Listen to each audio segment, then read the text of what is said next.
Oi, tudo bem? O Sobre Política de hoje embarca nas asas da Força Aérea Brasileira. Vamos percorrer os desafios atuais do ramo aeronáutico das Forças Armadas do Brasil.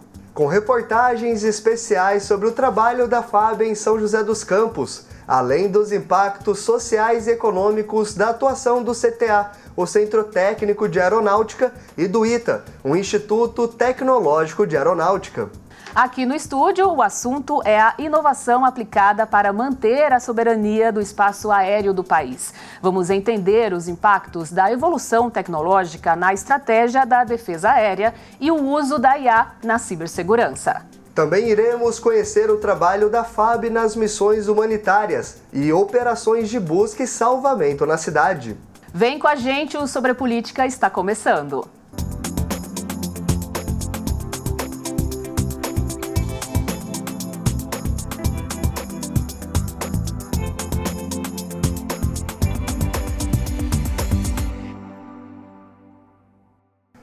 23 de outubro é o Dia do Aviador e o Dia da Força Aérea Brasileira, a FAB, que celebra 84 anos em 2025. A data marca a homenagem a Alberto Santos Dumont, que realizou o primeiro voo com uma máquina mais pesada do que o ar em Paris, o 14 bis, em 1906. Pois é, Paulo, desde aquele feito histórico, a aviação evoluiu e se tornou estratégica para as nações. No Brasil, a FAB foi criada em 1941 e aqui em São José dos Campos trabalha em conjunto com instituições de pesquisa como o DCTA. Para celebrar a data e contar essa história, nós preparamos uma reportagem especial.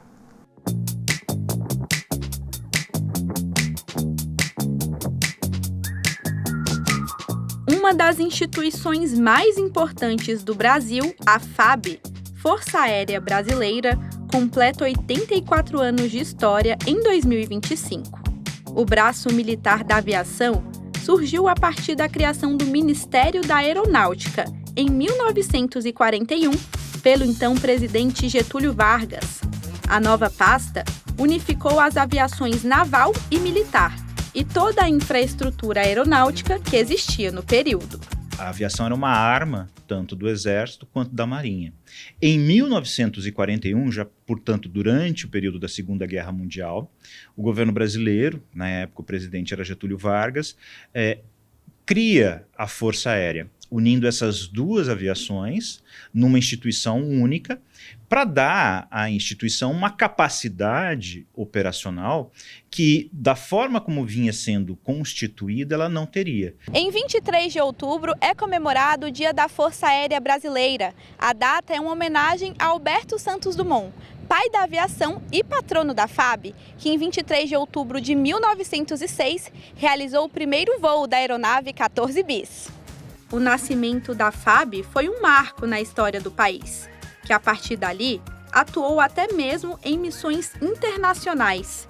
Uma delas foi a participação na Segunda Guerra Mundial com o primeiro grupo de aviação de caça da Força Aérea, o Centapu, em 1944. É criado o primeiro grupo de aviação de caça, cujo lema ficou bastante conhecido, que é o Centapu, que é um avestruz, né, com um escudo. E o avestruz, uma curiosidade, foi escolhido porque os soldados brasileiros não estavam se adaptando à comida que eles recebiam no fronte.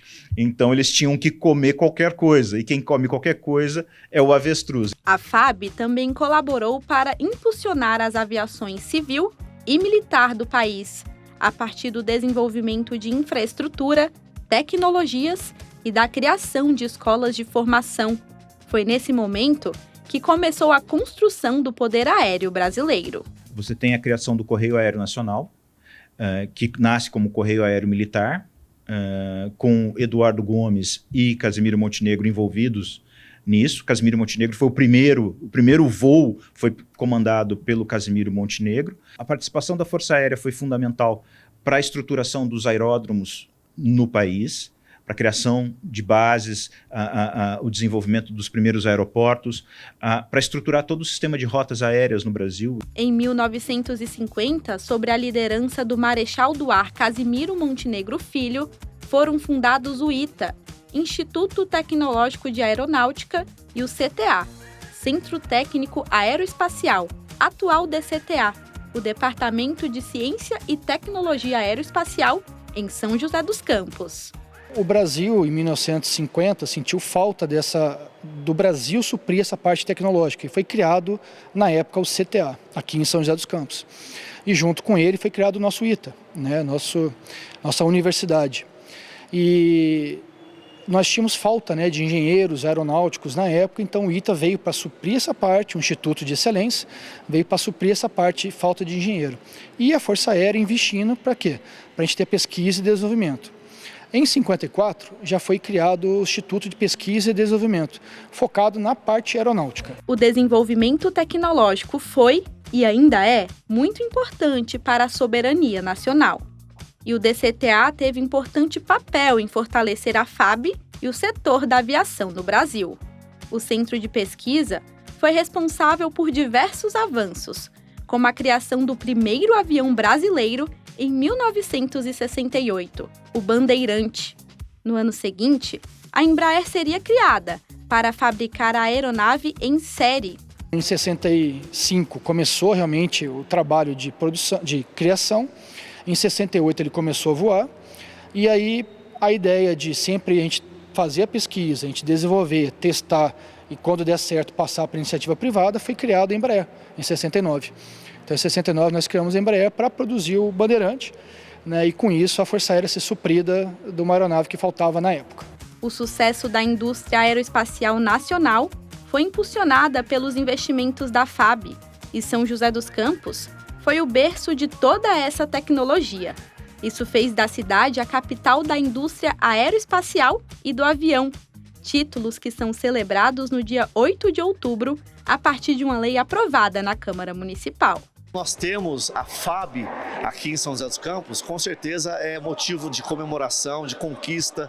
Nós geramos aqui tecnologia, inovação, pesquisa, empregos. Então é muito importante que a gente fomente cada vez mais o São José 2050, onde nós instituímos também a Frente Parlamentar 2050 para falar do futuro, porque daqui a pouco nós estamos produzindo carro voador. E tem tudo a ver com a tecnologia, com a inovação, com a pesquisa, com essa frente de trabalho. E o Legislativo joseense reconhece a importância da FAB para o desenvolvimento do Brasil e de São José dos Campos. Bom, primeiro é um organismo de defesa do nosso país importantíssimo, né, para a história do nosso país, para o desenvolvimento do nosso país e por todo o conhecimento que a Força Aérea Brasileira trouxe para a nossa região. Pensando até em desenvolvimento de São José dos Campos, né? Parte do desenvolvimento tecnológico que nós temos tem a ver com a Força Aérea Brasileira. Então, para nós, isso sempre é muito importante. O lema Asas que Protegem o País resume a importância da FAB, uma instituição que desenvolve tecnologia e defende a soberania da nação.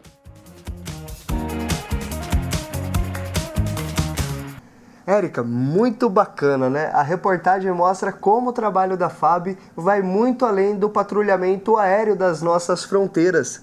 É uma força que está presente no dia a dia do brasileiro, muitas vezes até de forma silenciosa, Érica. Exatamente, Paulo. É zelar, né, pelos interesses nacionais, também em missões de resgate no transporte de órgãos e no apoio a comunidades isoladas. A Força Aérea cumpre um papel social fundamental para o nosso país. Sem dúvidas. Pessoal, vamos ao nosso primeiro intervalo. No próximo bloco, vamos falar sobre tecnologia que garante a soberania do espaço aéreo brasileiro. E aqui no estúdio a gente recebe o coronel aviador Charlon Góes Cunha, diretor do Instituto de Estudos Avançados. Voltamos em instantes.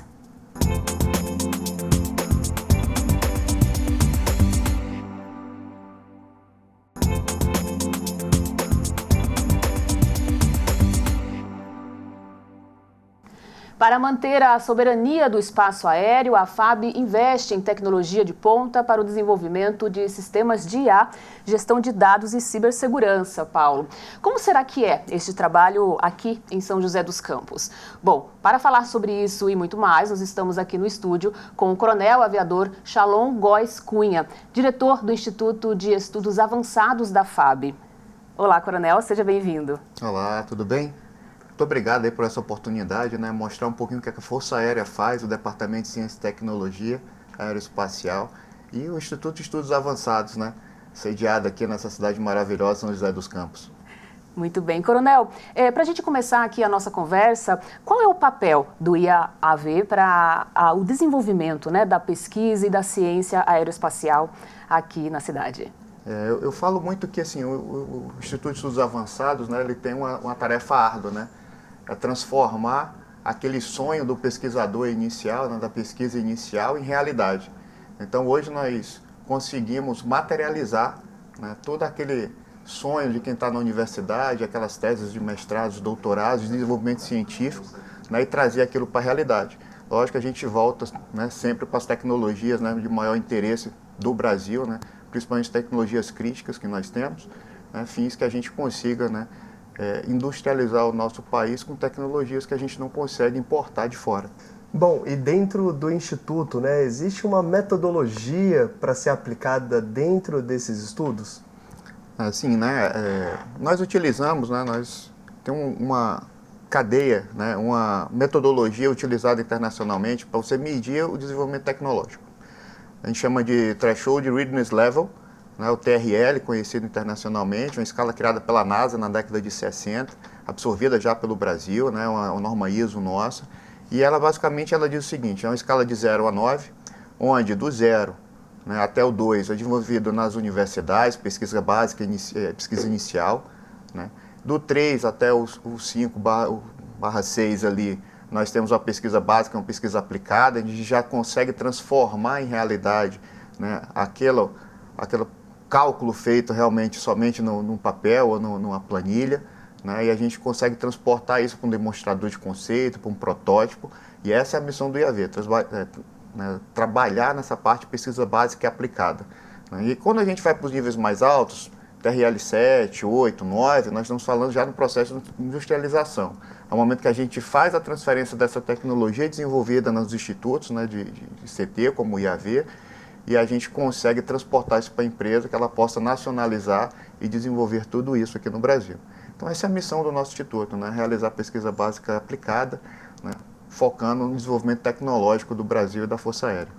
E atualmente, Coronel, quais são as temáticas, né, que vêm demandando mais atividades dos pesquisadores? A gente tem grandes áreas, né? Hoje nós trabalhamos, né, na área de hipersônica, envolvendo, né, motores e aviões hipersônicos, né? Trabalhamos na parte de inteligência artificial voltada para análise de grandes dados, de Big Data. Né? Trabalhamos também na parte de desenvolvimento de sistemas, trabalhando também com a parte de inteligência artificial e outras áreas, para independência de GPS, a gente conseguir fazer uma navegação autônoma sem o uso de GPS. Esses processos de modernizações, né, é impossível desassociar da tecnologia. Hoje em dia ela é fundamental dentro desses processos de estudos. Com certeza, né? Hoje, se a gente for analisar o que tem acontecido no mundo, né, a gente vê que os últimos 10 anos eles são totalmente diferentes do que a gente encontrou. Né? A evolução tecnológica ela é muito rápida. Né? Então, o crescimento ele tem que ser muito rápido. E o investimento é muito maior ainda. Né? Então, a gente encontra essas barreiras porque se a gente demora muito para desenvolver uma tecnologia, ela acaba estando ultrapassada quando a gente termina. Né? Então, esse desafio e esse acompanhamento do que tem acontecido no mundo para que a gente consiga adaptar para a realidade brasileira, né? Nós somos um país que a gente tem uma realidade totalmente diferente dos outros países. Né? Se a gente for comparar Brasil com Israel, não dá para comparar São Paulo com Israel. Então, nossa parte geográfica é diferente, né? Nossa parte realmente geopolítica é diferente. Então, tudo isso, quando a gente vê no mundo lá acontecendo algumas coisas, a gente tem que trazer essa adaptação para o Brasil. Vocês fazem parcerias com outros institutos e até mesmo com o Parque Tecnológico? Sim, hoje nós temos parcerias, né? A gente participa junto com as universidades, participa de projetos junto com a gente, né? E principalmente também a indústria. A gente viu, né, que o modelo assim, mais conhecido hoje de tríplice hélice, onde a gente tem o governo, as universidades, né, e a indústria ela realmente só participava do processo quando a gente estava fazendo a transferência de tecnologia. Quando a gente faz isso, a gente viu que dependendo da tecnologia, a indústria fica muito longe. E principalmente uma tecnologia assim, críticas, né, que não são conhecidas no mundo, onde a gente não tem uma indústria já desenvolvida no Brasil, essa distância ela fica realmente crítica para a gente fazer. E a indústria hoje não tem um fôlego para conseguir investir, né, sem saber se aquilo vai dar certo. Ou seja, o risco nessa parte tecnológica também é muito grande. Apesar dos produtos entregados hoje pelo Instituto, são produtos que a gente consegue mostrar, né, ter protótipos realmente firmes, né, dizendo assim, que é possível, né, você transformar aquele produto, o risco é muito alto de você ter um mercado consumidor lá fora. Então isso complica essa parte de transferência. O que nós temos feito hoje é trazendo, né, essas empresas mais próximas, né, em todos os níveis. Né, não só a empresa que vai receber a tecnologia no futuro, mas a empresa que consegue construir os nossos equipamentos para dar suporte. Tem projetos hoje que mais de 90% do dinheiro investido no projeto foi usado nas indústrias nacionais. Ou seja, e grande parte desse dinheiro ainda, né, eu investi em formação de pessoal. Então a ICT, né, essas ICTs, elas não só né, estimulam o crescimento industrial, como também formam um novo capital humano para colocar no mercado para que essas empresas possam aproveitar. Até porque são assuntos muito delicados e complexos, né? Leva tempo aí para a pesquisa chegar realmente num nível mais elevado. Não, com certeza, né? Essas tecnologias, a gente fala, né, não só no Brasil, mas como em outros países, né, ela leva tempo. Então, uma tecnologia que hoje não existe, você no mínimo leva 10 anos para formar um capital humano para conseguir trabalhar no desenvolvimento daquela tecnologia. Então, são pesquisas que ele vai fazendo. Eu não estou falando aqui de mestres, não. Eu estou falando de pós-doutores. Então, às vezes tem 2 pós-doutorados que ele faz em uma área para conseguir a gente desenvolver. E cada projeto desse não tem uma área só. Eu preciso de várias que dão suporte. Isso faz com que eu tenha que ter vários pós-doutores formados, né, investidos, e muitas vezes não é no Brasil. Né? A gente acaba tendo que ir lá fora buscar um pouquinho do conhecimento de quem está lá fora. Então, isso é um grande desafio que nós temos no Instituto. Perfeito. E o senhor comentou também sobre o desafio de fazer a transferência do que é estudado para a indústria, né? Mas apesar de ter esses desafios, existem exemplos positivos de transferências que já foram realizadas já? Sim. Hoje, por exemplo, nós temos um projeto que trabalha com o uso da inteligência artificial para reconhecimento de Big Data, principalmente de imagens. Dentro desses desenvolvimentos, a gente desenvolveu um sistema que ele consegue fazer a análise num sistema de pouso. É um sistema de aproximação, são luzes de cabeceira, conhecidos como PAPI. Né? Então, a gente hoje só tem um esquadrão da Força Aérea na América do Sul que tem essa capacidade de avaliar se aquele equipamento está regulado realmente. É um equipamento que ele usa para ver se o avião está na aproximação correta, na rampa correta, né, na inclinação. E aí nós conseguimos fazer isso com o drone. Então, o drone ele faz automaticamente, né, ele faz o voo, né, mais próximo, e ele consegue ver isso. Mas ele não vai substituir o GEIV, né, o nosso esquadrão que faz inspeção em voo. Na verdade, ele vai auxiliar todos, porque às vezes o esquadrão não tem capacidade de passar sempre. Então, ele vai otimizar isso. Então, as luzes vão estar reguladas já por ele e homologadas na sequência pelo esquadrão de instrução em voo, pelo nosso esquadrão de inspeção em voo.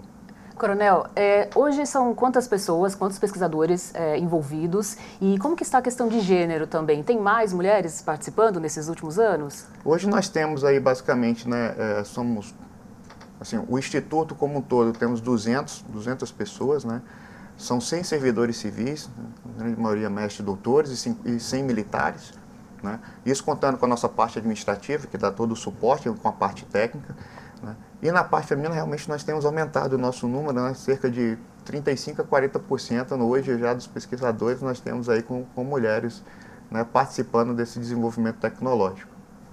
Muito, muito bacana, né, Paulo? Sem dúvidas. Coronel, muito obrigado pela sua participação e contribuição com o tema de hoje. Sem dúvidas nenhuma, muito importante a gente saber tudo que é desenvolvido, né, aqui em São José dos Campos, no Instituto. E parabéns pelo aniversário da FAB, né? Sem dúvidas.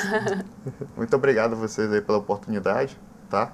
Estamos sempre à disposição, tá? O Instituto está de portas abertas aí, né, para, né, mostrar um pouquinho do que a Força Aérea faz em prol do nosso Brasil. Sem dúvidas. Maravilha, muito obrigada. Então é isso, pessoal. No próximo bloco, vamos falar sobre o papel da Força Aérea na realização de missões humanitárias de busca e salvamento nas cidades. E ainda conhecer alguns dados que demonstram o impacto do trabalho da FAB no desenvolvimento de São José dos Campos. Voltamos já.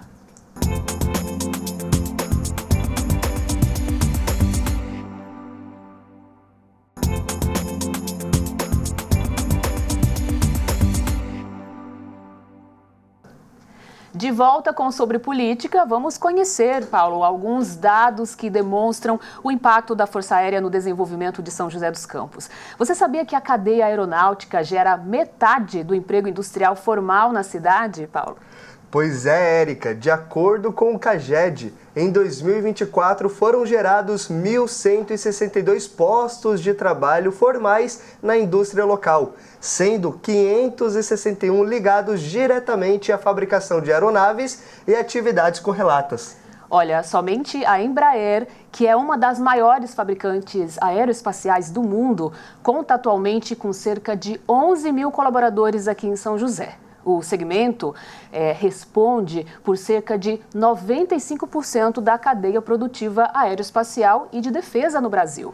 Com certeza. A presença do DCTA e FAB estimulou o surgimento de bairros, o crescimento populacional e a industrialização local desde os anos de 1950. E uma outra atividade da FAB aqui é apoiar na ajuda humanitária. Exatamente, Paulo. É um trabalho que está diretamente relacionado à segurança e ao bem-estar da população em momentos de muito medo e tensão, como enchentes, por exemplo. São as missões de busca e salvamento, operações que salvam a vida de muitas pessoas. Quando uma aeronave desaparece, um barco emite sinal de emergência ou uma pessoa está em risco em local de difícil acesso, a resposta vem dos céus. As missões humanitárias de busca e salvamento da Força Aérea Brasileira salvam vidas todos os anos. Só no ano passado, o Brasil registrou mais de 2.900 incidentes de busca e salvamento. 30 desses casos evoluíram para operações marítimas, aeronáuticas, homem ao mar e situações aeromédicas. Este trabalho é realizado pelo serviço conhecido como SAR, sigla em inglês para Search and Rescue.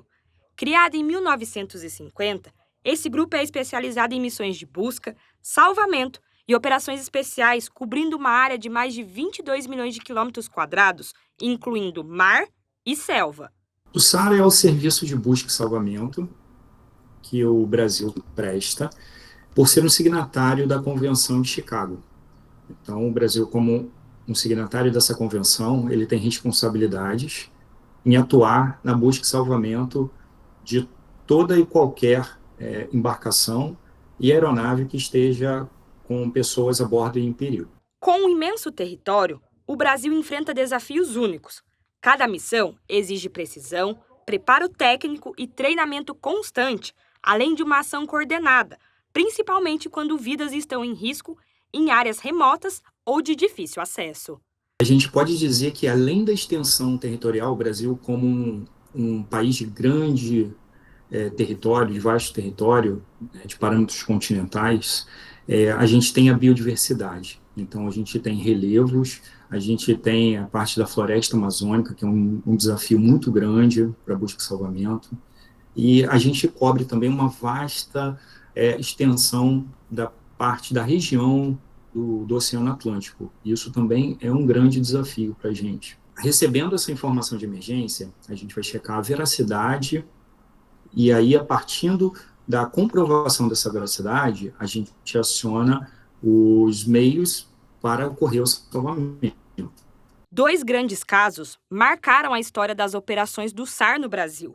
Uma, em 2006, quando o voo Gol 1907 desapareceu na selva amazônica, mobilizando uma longa operação de resgate.